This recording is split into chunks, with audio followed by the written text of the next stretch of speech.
Hello, আসসালামু আলাইকুম বন্ধুরা, আপনারা কেমন আছেন? আশা করি সবাই ভালো আছেন। তো গত 5 দিন আগে আপনাদের একটা ভিডিও দিয়েছিলাম আমার ব্রয়লার মুরগির বাচ্চা লালন পালন সম্বন্ধে।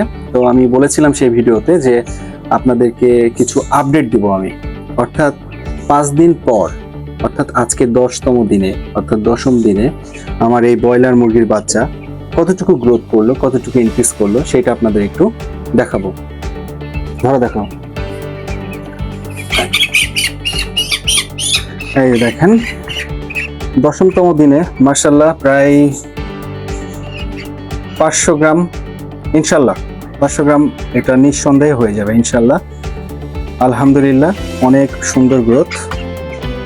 বাচ্চাটাকে আমি কোনো প্রকার কোনো মেডিসিন ইউজ করি নাই, একদম পিওর ন্যাচারাল।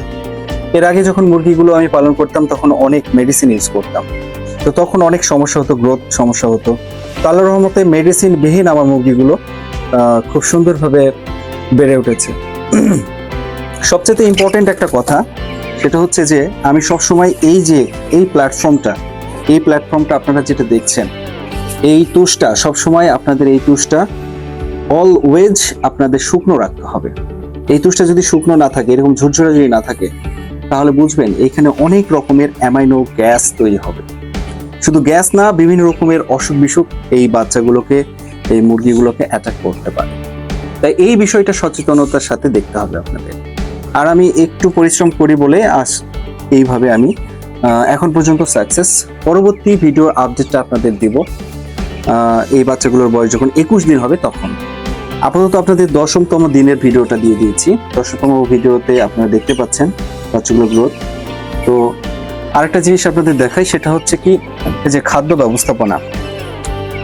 গরমের সময় খাদ্য ব্যবস্থাপনাটা খুব সাবধানের সাথে আপনাকে রেডি করতে হবে, কেননা যখন অতিরিক্ত গরম হবে তখন এই অতিরিক্ত গরমে যত বেশি বাচ্চারা খাবে তত স্ট্রোকের মাত্রাটা বেড়ে যাবে। তাই খাবারটা পরিমিত দিতে হবে আর পানিটা রাখতে হবে পর্যাপ্ত, তাহলেই দ্যাটস ওকে, নো প্রবলেম। তো আজকের ভিডিওটা বেশি বড় করবো না, আজকের ভিডিওটা এই পর্যন্তই। নেক্সট দেখা হবে নেক্সট ভিডিওতে। আপনারা সেই পর্যন্ত ভালো থাকবেন, সুস্থ থাকবেন, আর আমার এই বাচ্চাগুলো আর আমার জন্য দোয়া করবেন। টাটা।